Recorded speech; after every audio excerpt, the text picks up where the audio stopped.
Voilà, tango koki RDC bande ko balandi to pesibino le susumbote. Merci beaucoup, vous allez belé. Boali kota la biso na Kisasa, vous allez kota la biso na Congo Mobimba, vous allez kota la biso na Libanda ya Mboka. To pesibino mbote mingi tala sengo na biso place bandi ya koyeba ke boza wana en train de nous suivre. Vous allez ko zela boyo kana tango koki RDC bande ko nyonso to ko pesa bino information nini lelo bozala na kimia. Esengo ezala mabota na bino nyonso parce que lelo zande sango esengo sango ya mawate me sango nde esengo sango oto ko pesa bino lelo na assure et ko zongisa libota mobimba na ambiance pe na esengo parce que mabota ebele bandai ko banga est-ce que na Congo moto ali ko pela boye ko pela te est-ce que na Congo mobule zali ko bongisa makosala mabe ko sala mate donc to ali ko pesa bino siko ba information ya solo bato ba uti na kati ba bimi ba yede biso ba information pure. Bae kulubela biso pe biso to tanda yango liboso na bino na mesa na bino bo consommer yango. Bande kono sur Bangladesh, bande ko Nouvelle Papouasie, bande ko Kazakhstan, bande ko Singapour, bande ko Chypre, bande ko Turquie bo rapé belé na Istanbul wana bona na biso to pesi bino mbote bande ko Angola, bande ko Gabon, bande ko ya Centrafrique, vous allez belé na ko tanga ba kombo na bino no sote ndenge bo komaka na ba commentaire naza. Pesibino sombote ngasi Jésus en collé na kokabula makanisi makasi lelo na Ousmane Mutombo azalija wana Ousmane Mbote mbote ndeko nanga Jésus en collé fiston na pesi mbote na ba congolais nyonso de père et de mère bay oyo balandaka biso basepelaka na yona ngai na tango ekoki RDC toza wana pona ko informer bango mais loko nazobisa bango eza que na lobaki plusieurs fois que nous avons un parlement oyo ya bato balingi mboka te. Nous avons les parlementaires, les ennemis du peuple. Alors il est temps que nous devons changer cette classe politique. Ça n'a rien à nous donner. Ils ont montré leur défaillance en tout. Et nous, la nouvelle génération, qui pense changer le Congo autrement, nous devons faire la confiance dans les jeunes leaders d'opinion. Et si nous laissons toujours Tshisekedi avec ces gens ici, autour d'une table pour un poste ministériel, il y a mis 20 ans. Il y a gestion à mon côté. Parce que bango bayebi, soko yebi awa, orobimelako côté wan. Bayebi, il n'aime pas ce pays. Pour eux, leurs enfants bazana ba poto, bana bango bata ba classe malamu. Bakena ba puta ya minene. Mais yo pona tongelo école ya pamba, ako détourner bon ya école, ako yiba. Atong batong ata centre santé à Pamba akoyibango parce que alingioté. Mais c'est moment en 2023, moi je demande à tout le monde, tous soient conscience, tala makamboleke na loi tchani. Je te dis quelque chose qui doit te toucher aujourd'hui. Jésus pardon. Fiston. Ceux qui écoutent ça la Fiston, Fiston oyebi ete. Oyebi ke ceux qui écoutent déranger. Bayebi singai ke. Ceux qui écoutent déranger biso. Nazoyebi ça que c'est la population ceux qui écoutent déranger. Bayeba, quand je vous dis que l'union sacrée a échoué. N'a parlement, je l'ai dit. Moi, je ne soutiens pas les individus, je soutiens la République. Si moi, je soutiens Tshisekedi Félix, c'est parce qu'il a une vision, il a la volonté. Que pendant 18 ans qu'on n'a pas vu cette volonté-là. Là, je dis, je lui appuie maintenant, avec mes pensées dans l'Obaka, Ayokangai, pour que le changement soit là. Azana posa bato malam. Mais ce qui s'est passé dans l'Assemblée nationale, n'a pas quitté. Mbosso a échoué. Je l'ai dit. Prends cette partie, envoie à Mbosso. On m'a informé que Mbosso Kodia, pour classer loi na yo, et ça l'Assemblée nationale, il faut l'essayer. Depuis quand ça? Ce qu'on l'essaye, moi, je vais classer loi na yo, et ça la raison pour laquelle je comprends maintenant que, au monde de la loi, il y a polyandrie, polygamie, dotboy. Tu as vu que la loi, il y a une tina mokote pour Namboka, et les kaki. Mais loi o ezala ki pona tina pona mboka na biso ba fande lango na mesa na kata assemblée nationale. Je sais que tiani na tingi polo ba pesi mosolo. Ba pesi mbongo te selon les informations à ma possession. Il paraîtrait que dans l'assemblée nationale gérée par Mbosso Biden pona ba classer loi na yo. Et sengeli o solanaye. O pesa ye musolo. Ça vient d'un député national. Alors qu'est-ce qui manquait à tingi polo la solo là? Parce que John Biden a bien solo là. John Biden a zozela li solo. Papa, tingi fois solo là. Pona mbongo ya pona loi italimboka. Baya ko pesa yo mbongo. Pona o classer loi wana. Voilà les mobutistes. n'ont pas pitié. Les comportements des Mobutistes échangent. Les comportements des Kabylistes échangent.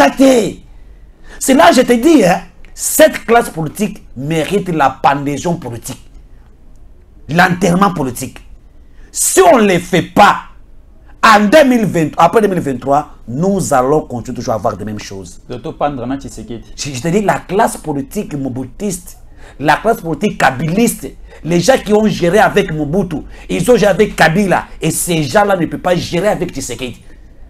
Parce que Tshisekedi n'a pas géré pendant l'époque de Mobutu, il n'a pas géré pendant l'époque de Kabila, il est venu comme nous, avec une autre pensée, avec une façon de voir des choses autrement, avec sa volonté politique de faire quelque chose. Après avoir vu des critiques qu'on a fait à Mobutu, on a fait à Mouzé, on a fait à Kabila Joseph, ce qui devient maintenant pour investir une nouvelle donne. Maintenant, du fait qu'il est accompagné par ces gens-là, n'oubliez pas, ne faut pas comparer les conseils du Tshisekedi et les institutions gérées par ces gens-là. Et lorsque vous êtes là, les conseils de Tshisekedi, ce sont les conseils de Tshisekedi qu'il a nommé, qui appartient dans une institution, qui est le président de la République. Alors que nous avons des institutions qui accompagnent les présidents de la République. Il s'agit du Sénat, Assemblée nationale et les gouvernements, des cours et tribunaux. Et si ces gens-là restent toujours les mobutistes, les kabylistes, et rien ne changera. Voilà la conséquence au sein de notre Parlement. Très bien. Ces gens qui sont là sont des kouya-kouya. Très bien. Hein, sont des kouya-kouya, des journalistes. Loi de la République, la loi de la République. Aux députés à ça les lois. Pendant qu'on défend Ramboka, vous nous imposez à ces députés, pendant que l'on a traité, et Sengel Opé Sangaï Moussolo. La corruption à ce niveau-là. C'est que Parlement à Kabila, Naba Boshab, Naba Obemina Koyaki Amalam. Kuna ezala ki lo ezako le Kassamosolo. C'est le Parlement à Mbosso avec Tshisekedi. Je te dis, ce sont les mêmes systèmes. Non, il y a Boshab. Non. Oui, parce que Mbosso. Mbosso appartient à ce système-là. Mbosso était avec Bango dans l'Assemblée nationale. Était élu aussi à l'Assemblée nationale. Il sait ce qui se passe. Les cabinets de Mbosso sont composés par qui? Les cabinets de Mbosso sont composés par qui? Par les gens qui étaient dans des cabinets de Boshab, dans des cabinets de Beneminago. Ce sont ces gens-là qui sont là. Na cabinet de Mbosso. Na bureau te na cabinet na le bureau de l'Assemblée nationale, c'est autre chose. Mais cabinet, c'est là qu'on conçoit l'idée du président de l'Assemblée nationale. C'est qui? Et Mbosso vient d'où? La médiocrité de l'époque de Mobutu, de l'époque de Kabila, que Mbosso voulait imposer dans l'Assemblée nationale. Je l'ai dit avec... donc, Nazana Kanda. Parce que voir que la loi Tchani, loi est allée intérêt à Congolais. On a crié ici, donnez-nous que cette loi, on n'a pas besoin d'autre chose. Bon, parce que la loi Mosso se sauver, à fonder là, on passe à PC Moussoloté. Parce que l'argent que Katumbi a donné, et l'équipe, Oyo, Koto, Basana, Yangote, parce que je ne pense pas que Tingi pour nous, à quoi que Bissambon, monte pour nous couper Samboso, pour nous classer la loi. Je ne pense pas, mais attends, je ne pense pas. Et Mbosso, à quoi Bissambote, parce que les bako poitaillé. Mais bateau baza la carte que le pourquoi c'est parce que la loi Tchani bateau baza bazo kumba yango basololité. Très bien. Ça c'est quel pays? Ça c'est quel pays? Très bien. Là nous demandons l'enterrement politique de ces gens ici. Ils doivent être enterrés. Même ba na bango. Ata ba ko na ba ko na bango ba ko tikino ba député na mboko ta ba ministre té. Et le chef d'État doit faire des choix judiciaires en 2024. Très bien. Des hommes et des femmes o ba ko na ko banga fachi. Ba ko banga mboka. Très bien. 2023, aux élections, il y aura vraiment des surprises. Bah, surprise de Gozala Makasi. Nabato Tondima Kite Kebarokoma, bah, députés nationaux, bah, députés provinciaux, Togo Sutuka. Et vous allez voir, mon akela, si a commis à 4 heures, air pongi nandoto ya kitoko ya kabaeko la musaeke, la muka o sokola o kende kelasi. Tango pongi koma kelengi ba te belé elengi ya pongi na bango toko kata bango yango na mois de décembre parce qu'il y aura des surprises. Nous allons rajeunir la classe politique congolaise.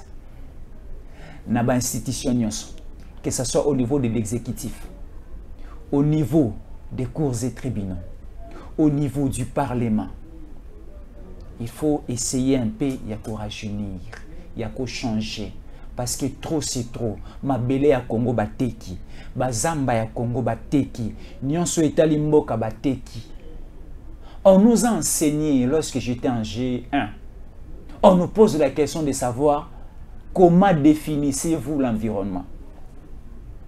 L'environnement c'est quoi? La définition de l'environnement c'est quoi?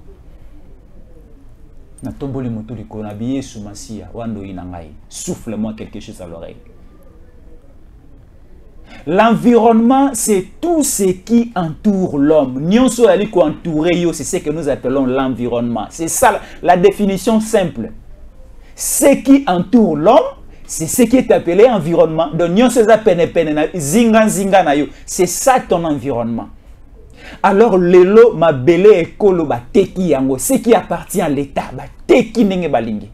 Bazamba na biso ba teki, na bazamba o ba teki bali kokata banzete, de oyo komimela biso ba réchauffement climatique. Aujourd'hui, nous sommes respectés partout à travers le monde parce que après le Brésil avec l'Amazonie, c'est nous, la République démocratique du Congo avec la forêt équatoriale. Mais bazamba na biso ba teki à l'époque de Kabila. Bazamba na biso bazali ko continuer ko teka na ba observateur ba benga ba banani o bazala kala ministère nation selo malo bazo malo. Ndeko nanga Jésus. Oyebi ke tango zolo ba makambo nde toye. Pono ko yebisa batu vérité. Babi bazamba bateki, mabele bateki. Donc Congo to asune lokote, to ko sutuka lobi mondele mora eke no bobi mesinga na somba. Oyebi, c'est la raison pour laquelle na yebisa kayo. Tango Félix teke lobi maloko e kotonda. Non mi bandi kotonda te, e kotonda. Félix azana kanda. Tata mukonza ekola siliki. Bakeko la muisalio ya lalaki pongi. Les jeunes que vous voyez ici de 18 ans, si on pense que Bakanga Bato Kabila, Makala Ekotonda, Bouloa Ekotonda, Moussosu Nini, Oya Bakongo Nini, Luzum Ekotonda, tous les prisons Ekotonda, bah, c'est parce que Ekotika et Ekozalate, Banokucha Bata Bandakwa Bato. Barbi, Tofalistan Baonan Ao. Batu Basalani pour Batu Basalini. Tshisekedi, si on pense d'arrêter les gens, on ne doit pas les arrêter parce que ma fille Tshisekedi. Par rapport à une infraction au Basaraki pendant leur gestion. La façon bateau ya Kabila ba Jéramboka Oyo Zambenangai. Là c'est la malédiction. Ba conservateur ba là c'est la malédiction. Voilà aujourd'hui. Je t'amène l'histoire pourquoi Makamango est béni. Et c'est là qui nous suivent aujourd'hui va passer sur Matoi. Na ko ba malembe. Le basiko malembe kitana mongo na ko malembe na te baela o mai makambo ya mboke pesa ngaka baela yo mai te fumu kena si webi mokonza mboka zo bunda na mboka oyo ndeko na ngai pona ke mboka changer pona ke yona nga to zwa lipa yona ngai to se trouver bato to chaka misu na biso na ba minéraux. Nous avons compris que les minéraux que nous pensons qu'ils ont biso ça ne bénéficie pas aux Congolais, ils bénéficient na ba paya. Entre autres, le Rwanda est construit sur les minéraux de la RDC. Sans le Congo, le Rwanda est cimetière. Très bien, très bien. Tu as quitté que le Rwanda bénéficie de tout ça. Tu sais qu'il y a la question comment le Rwanda collabore et Mwangachucho sont sortis. On est allé regarder. Mokonzambo kakei awa na kopa awa. Alobi pona forêt, alobi pona boy. Alobi kutuke mboa ba pesa biso ya ba carbone zamo. Mouké et Sengla Matissa. Ba fond kafi et bimi pour na Congo. Environnement. Retour le bien. Après Amazonie na Brésil, c'est forêt équatoriale ici au Congo en RDC. Et le Congolais se dit nous avons tout. Chez nous avons la forêt. C'est qu'avec la forêt on peut tout vivre. Sans oublier que cette forêt que nous parlons là-bas, Zambawana, et c'était Kamanyons. Ah, je te dis. Et si était Kamanyons, Nazokende, était Kamanyons. Aujourd'hui, sur 100%, il y a Zamba ya Congo. Le Congo contrôle que 30%. Les 70%, a été vendu illicitement, abusivement par les ennemis du peuple. Et bibi no lenge nini? Mokonzamboka utoke na Chine ao. Naboyo kenda musika. Mokonzamboka utoke na Chine ao. Parmi ça, plus de 150 milliards, au Chine a investi dans Mboka Nabiso, 50 milliards a été réservé sur la protection de l'environnement. Protection de Bazamba. C'est 50 milliards réservés à ça. Seulement qu'avec la forêt, on peut avoir un budget de 50 milliards et le pays va changer. Les autochtones doivent se retrouver. Tant Mokonzamboka aye awa, elle dit ok, parce que bientôt là tout sera mis en activité. Qu'est-ce qu'il faut? Natana makambutana no zamba. Banzete bi mona ke kenda aboka sa Congo azoteka banzete toteka les sous-terre et combien bato bango bazo exploiter. Manka gagner Congo.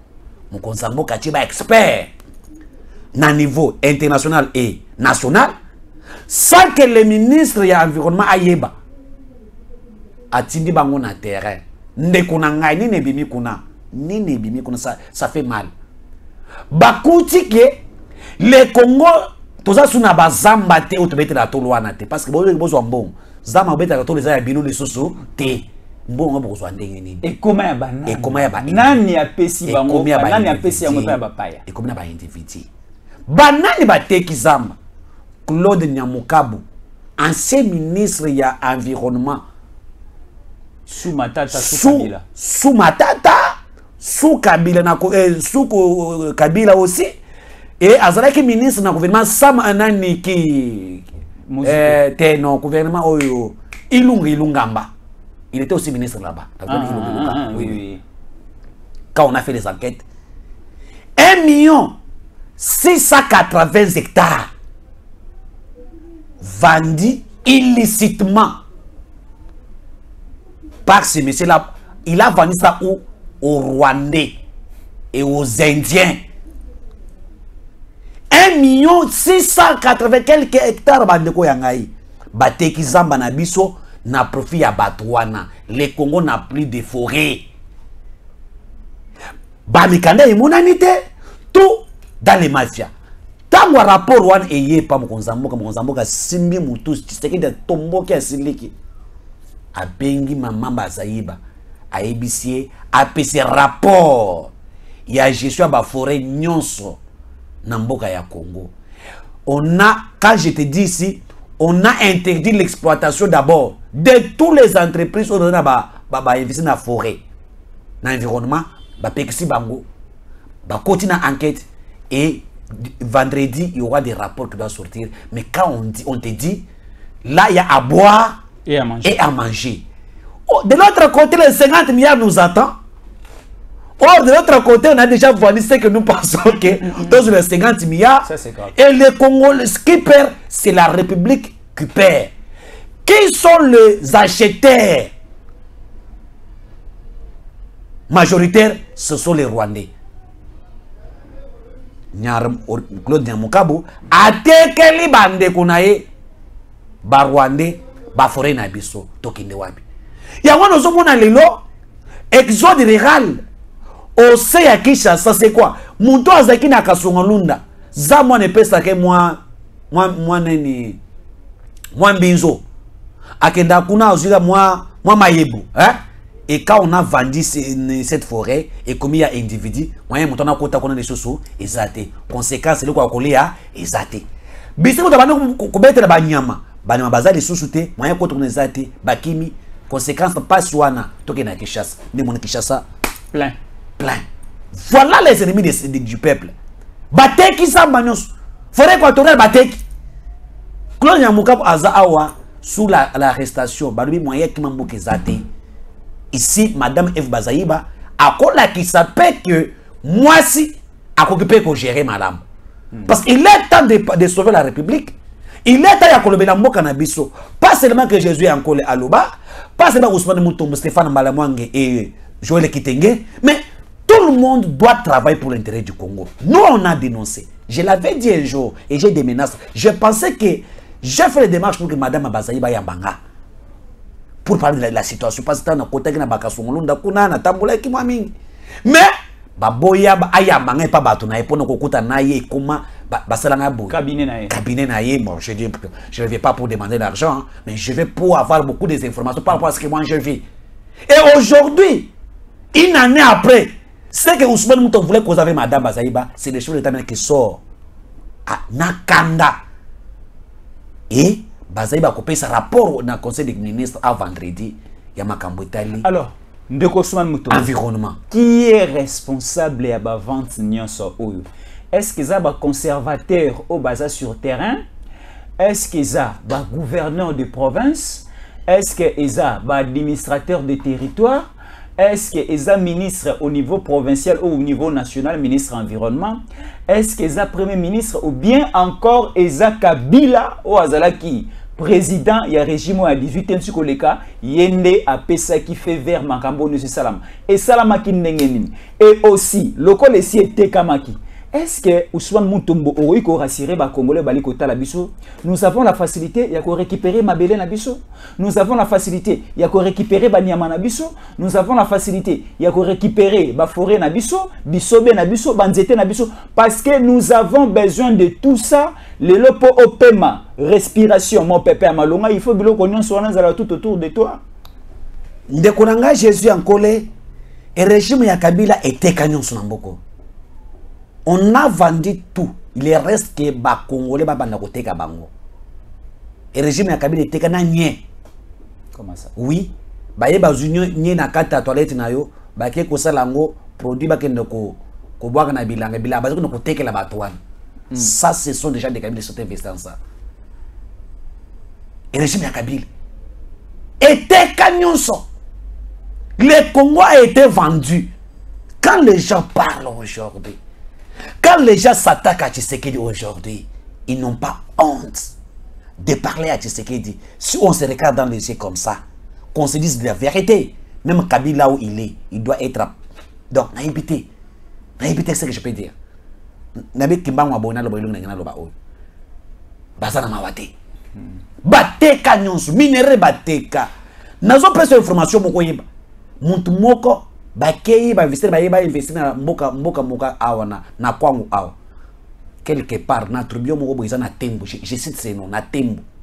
Na bandu krabandu na te bato bayebi. Eza na mai moko bwana bimaka moto, eza lokoso bache ba installation ko bisa courant. Bakei ba investir ba cha mo tribune ya courant place wana balobi te. Basi batekela un individu moko asumba isika wana nani asumba ngo un indien na ba source d'eau exploitarani na sala rani na ba source d'eau asala kanini donc et afin ça on a no bon il a son un projet na ye moyen basi bango exacté écoutez source d'eau bateka lelo ozo bisanga makambo ya bazamba na biso bateki nani ateki nazo biso clair Claude Nyamukabo ancien ministre de l'environnement, oyo bazo soupçonné yé, soupçonné sérieux parce qu'on a trouvé des documents qui ne sont pas conformes. Mais au lobby awa Nyamugabo azalaki ministre de l'environnement, car attends Tshisekedi déjà président awa. Oui. Est-ce que Nyamugabo solo la pena Tshisekedi? Quand on dit que ba trouver ba mikanda oyo donc na mibe kolongobanité.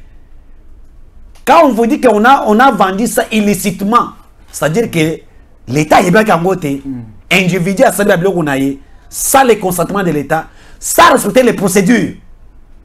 A teke azui musolo, a tien na poche naye. Musolo a teke li mwasi naye. Basta comme si l'État a teke o bazou ya pamba, basta ka mikanda na ba formalité. Na ba makango bazou ba na ba makango bazou ba hectare ya ba forêt, ba exploiter ba nzete.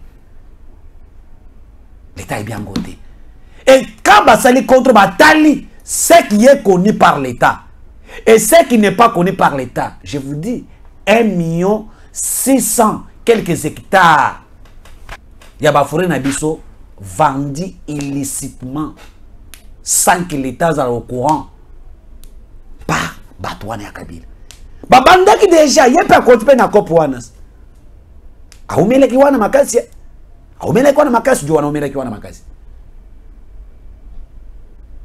Tout ça, aujourd'hui, nous devons récupérer ça. suspendre l'exploitation de bango nyonso, ba permis d'exploitation ba botoli yango, ba vérifier qui est en ordre selon l'état, qui n'est pas en ordre. Ba o baza en ordre vraiment na mibeko ya l'état, OK. So ba traiter ba procédure. O yaza en ordre te. Na signanti ya yaya wana. Stop. Pas quand même. Balongoli bango, bazomsa na compte à l'état et lui sera arrêté. Très bien. C'est ça. Et voilà aujourd'hui FBAZEB est face à corruption. Parce que Batouana, Bakutika Peter, Bakoya Pona Bapesta Moussolo, Pona ke, ministre Apes Fosa a rapport à l'Okota, Yopé Kounamukabo, Akonimate ke, Akwe Naber, Wanate, a coopéré. FBAZEB to Sengyo, Sala Moussala, Lolenge, Basengyo. Ngai déjà, Nasana Yebi. Songa na Yebi déjà, Moukonza a pensé Missoana. Associé un rapport. Oya comparer na nini na rapport. Très bien. Il est temps que nous devons sauver ce pays et nous allons récupérer nos forêts et ça sera pour l'intérêt du peuple congolais. Très bien. Le Kola Mokonsambo a déjà bêti les ça. Nous allons récupérer. Nous allons récupérer. Sentez-vous à l'aise. Et ceux qui battent qui m'a belé, ceux qui battent qui bazamba, bisobe na bisoba qui na mai. Nous allons récupérer parce que les a réserve au Yuzalaka approprié toujours à l'État.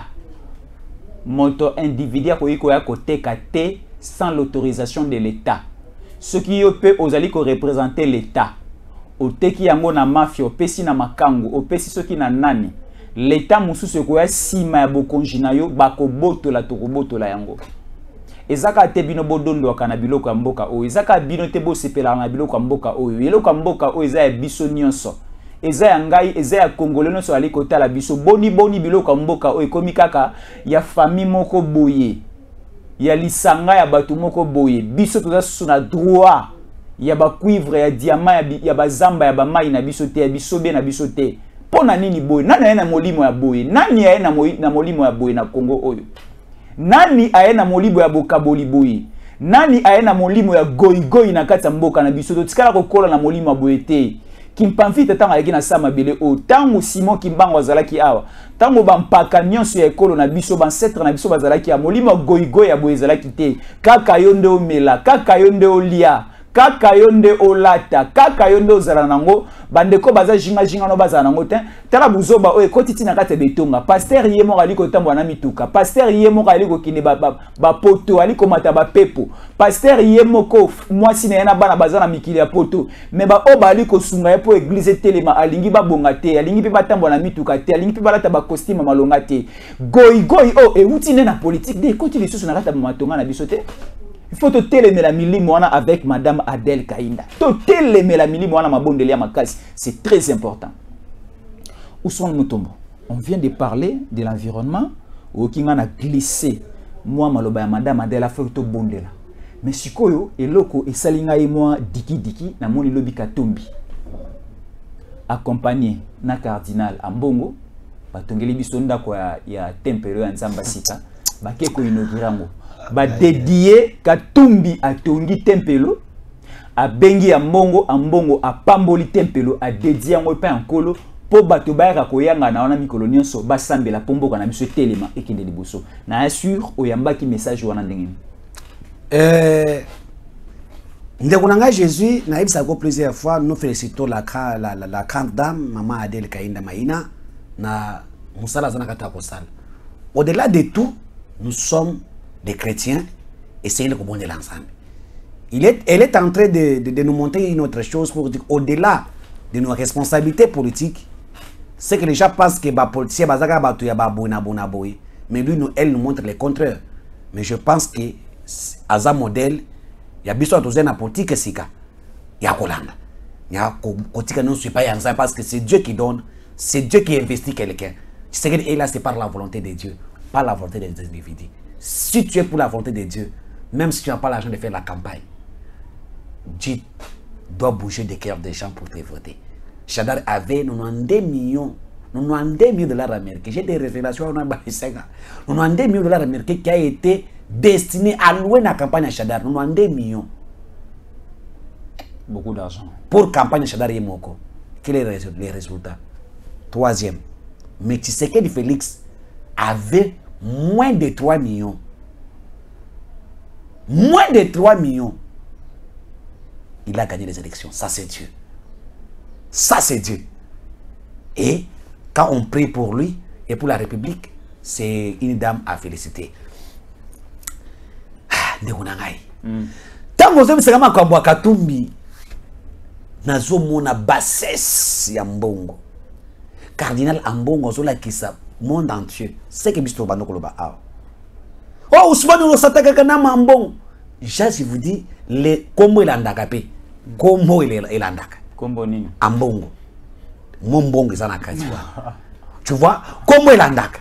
Donc les noms que vous donnez aux enfants, ça peut être une malédiction un jour ou une bénédiction pour un jour. Aujourd'hui, Ambongo, même ses parents regrettent d'avoir donné le nom de Ambongo. À la kisi qui katumbiste na ye. Tozala ki na ba cardinal Mosengo awa. Même si cardinal Mosengo par exemple azala ki mingi te na obédience mo na pouvoir te, hein?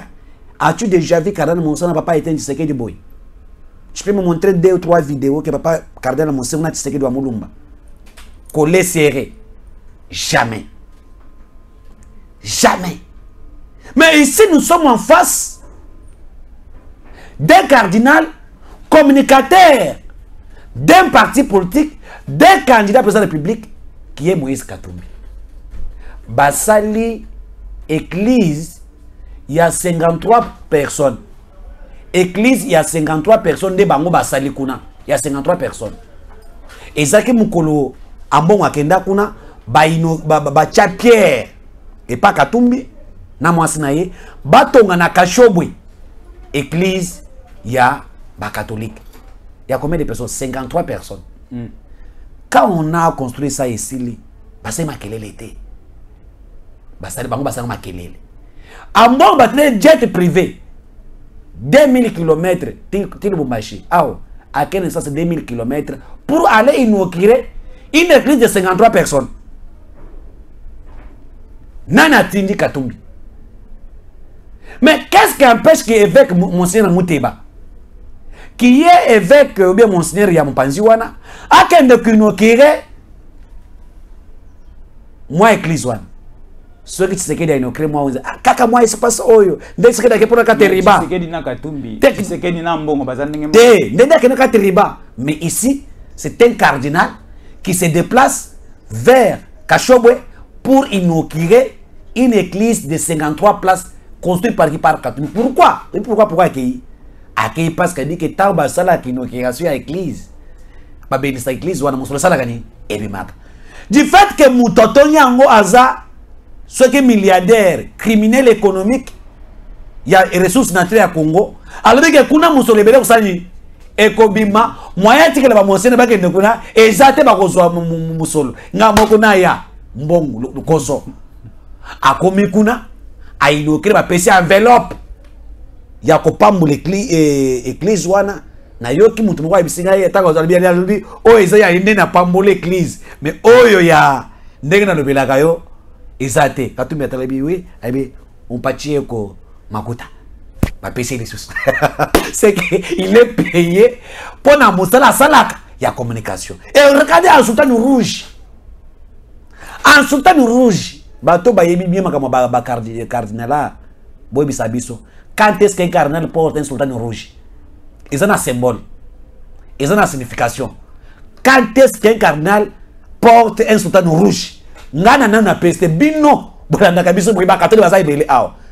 quand tala mon cardinal on dit magamwasali. Et ça sonne. Et ça mawa. Jet envoyé par Katumbi. Il a attachement naïe noir et sur blanc. Au sur le baka. Attachement naïe avec Katumbi comme son communicateur. C'est ça le bazar que tu as usé encore. Et ça mawa. Très bien. Et ça mawa. Et puis ça réduit l'église. Comment? Ça réduit l'église catholique. Je vous dis aujourd'hui, en bon, on n'a pas les mots de dire que les fidèles catholiques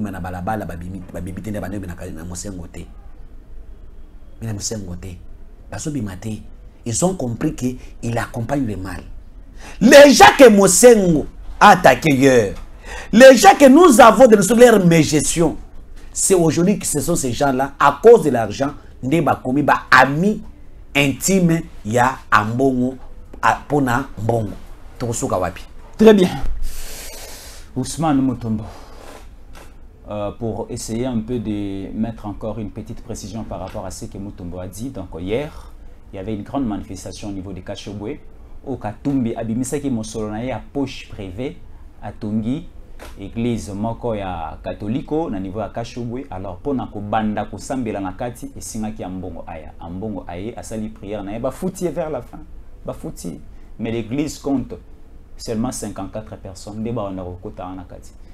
Est-ce que la grandeur de cette église nécessitait le déplacement d'Ambongo? Question mark.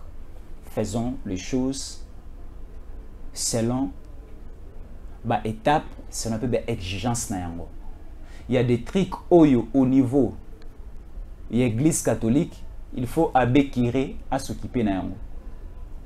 Il faut prêtre, évêque à s'occuper. Il faut monseigneur à s'occuper. Il y a aussi des trucs où il faut au niveau national cardinal à s'occuper. Pape à Rome, à Roya à Congo, te pour à inaugurer et l'eau à Kashobu. Cardinal par Okita te pour à Kashobu. Donc ce sont les curés, le prêtre au bazar tout autour de Fobasala Moussalawa. C'est très important. C'est très important. Toluba, Tosalamakambu, n'a pas norme na yango nyonso. Alors, Ousmane Mutombo, est-ce qu'aujourd'hui, effectivement, nous sommes dans un état de droit? Comment expliquer Ngaï le fiston Yankole? Je vais me déplacer, quitter Kinshasa pour aller à Lubumbashi, interdire Ngaï. Pourquoi toi, Ousmane Mutombo, tu veux quitter Kananga pour aller au niveau de Kisangani, interdire yo? Bisso Sobayo interdire Bisso parce que Stéphane Balamwange vient d'être au niveau du Kasaï, à Tamboli. Na Kananga, interdit qui était pour nini les pouvoirs de Tshisekedi aujourd'hui. On pointe du doigt à la présidence qui est Bapekisi, Ndeko Matata Ponyo, a kende na bunyate, a continué safari na été, a continué pré-campagne na été, a lobelamboka te, a bundelamboka te, nenge a mesana ko bundelamboka. Est-ce que yebike Matata Ponyo a bundelaka mboka o Matata Ponyo alala ka pongite pona mboka? Est-ce que tu le sais? Est-ce que tu le sais? Ousmane Mutombo. Tala. Te ko seka te. Oyedi même na ba nyoso bazola na biso balali na ko seka. Na sepera na ba to tango ekoke balali na ko seka. Omoni ba réaction na bango. Balali na ko seka. Matata Ponyo bundelaka mboka. Mais tout le monde y a ba city nawa, tout le monde y a ba marche, tout le monde y a ba activité kili. Au Balobiké, Namboka, il y a un problème social. Namboka, il y a l'insécurité. Namboka, tu sais que Daliko Kamba Malamute, Baliko Bunda pour la libération du Congo, Zamaloba, oh, les 4 leaders, Baliko Bunda, qu'on a Bazo Bunda pour la libération de ces pays. Nazo répondre. Nazo répondre, Bandeko, Bazolanda Biso quand même. Bapé, c'est Biso moi, Matoi, Pona Koyoka. Oyebi, lorsque oyebika kokosa, et kozala nzinzale kolobi ngungi waza munene, oyebi sa to iza nzinzite ngungi. Lorsque ozana kokosa, ozo mete kozala mokonzite. Je te rappelle une histoire. L'ancien ministre britannique, Boris Johnson, Oyawuti ko démissionné à. Tu sais qu'il est aux arrêts. Qu'est-ce qui s'est passé? Tu sais qu'il est aux arrêts. À la canne peut-être, tu sais qu'il est aux arrêts. Pourquoi? À cause ça qui n'a parlement. Alors, il a carte à parlement. Oh, après démission, il a découvert qu'il avait menti. Il faut répondre à l'okota wa Kosaki. Si c'était au Congo, on allait dire comment? Acharnement. Là, c'est acharnement. La dictature. La dictature. Lorsque vous êtes appelé à gérer la République, soyons sincères. Matata Ponyo a menti tous ces peuples ici, macroéconomique, la maîtrise des cadres macroéconomiques, la croissance économique à 9 chiffres, tout le monde a kangoté. Matata Ponyo nous a trompés dans ces pays, 1000 écoles, Tilelo, Piu, Naliboum. Congo Airways, il y a 9 avions, tout le monde a 4. Bon, mais volonté déjà pour somba 4. C'est là. Aéroport il y a besoin international. Depuis Kabila Tchali Banga, Zaka Nakata de Banga Zocha. Bon et bien. Tilelo. Bukangalozo, les miracles au monde. Les seuls miracles au monde. Oche Masango, et Boti Université qui est avec Matata Mponyo. Voilà le monsieur continue avec ses mensonges. Oh, il y a plein de bango, le Kouta Bangonos, Katumbi, Matata Mponyo, Sesanga et autres, le Kouta. Mon équipe, vous m'avez lancé la grenade. Na meeting na bango na marche. Alors vous m'avez lancé la grenade. Même le policier a son risque. Grenade. Allez pas katamana policier. Parce que balancer une grenade, on a bougé ma coloboye. Voilà. Le Kouta. Oh les deux il y a nani et continue na kati ya mutuka. Tout ça des mensonges. Il ne s'arrête pas de mentir. Matata Mponyo bimisi le Kouta les sous ya koloba eteke. Bapekisa qui est dans le gouvernement, dans la présidence de Tshisekedi, à Kende Bunia. Voilà le mensonge de grand niveau. Matata Mponyo n'a pas Kende Bunia. Aïe, là c'est l'information vraie que je vous donne. Aïe, à combien d'aéroports on a biso. À côté avion, basi bakangi. Avion combien de moyens à nini? Aïe retard, hein? Il y a pour décoller, aïe retard. Babisa depuis déjà avion combien de situation de moyens Kende, au côté Antarmaka, ezate zonga, ozela avion. Nani avion mususu oyo ko ça peut-être la lobby. Il y a que ça, Matata voulait s'imposer na Akalisi Kazaki premier ministre pour que ne kokota tana arrêter pas question. À cause de ça, Matata sort dire le gouvernement Tshisekedi m'a interdit de voyager. Écoutez, moi Ousmane Mutombo, na banda ko na Lubumbashi, un jour dans ce régime de Tshisekedi ici, na commis na carte aéroport, na commis na retard pour passer sur le contrôle. Baboya, il y a un retard. Déjà, avec comme près moyen, aucun de kuna, exact. C'est que les pays intelligents à voyager. Mais si comme lobby à dimanche, Matata Zana Bougno, non? À quel niveau? Et on a mon ministre, mon DG, ya DGM, à répondre à Matata, mais t'es qu'à l'okuta. Et c'est déjà comme ça, on peut les accuser. Il faut les ébattre en gabango. Tout ça, Balou, quand même, c'est de ma paix. Même si vous avez le monde entier voit que tu as menti.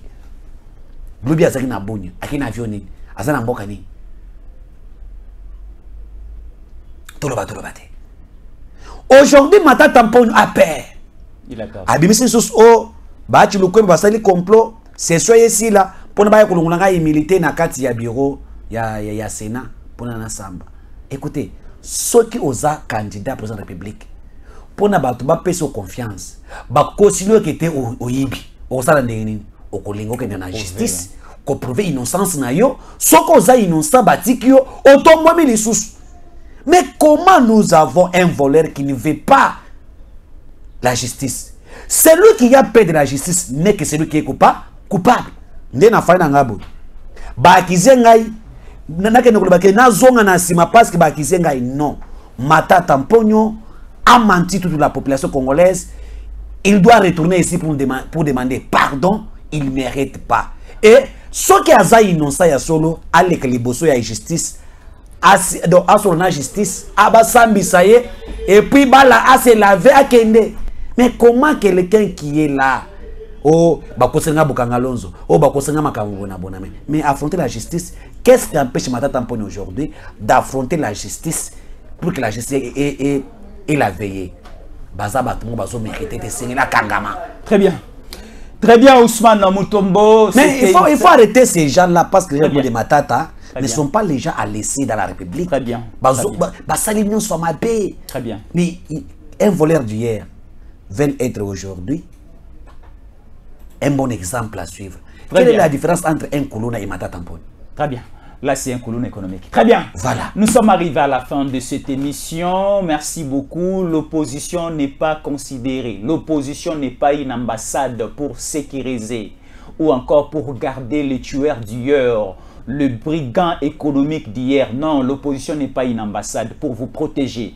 Si vous avez commis des infractions, la justice sera derrière vous pour vous mettre à la main. Et à ce temps-là, il ne faut pas parler de l'instrumentalisation de la justice.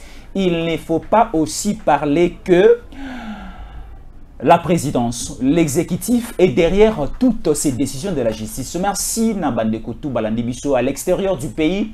Merci toujours de continuer à faire confiance dans Tango Koki RDC et nous vous demandons de venir encore s'abonner massivement dans Tango Koki RDC sur YouTube.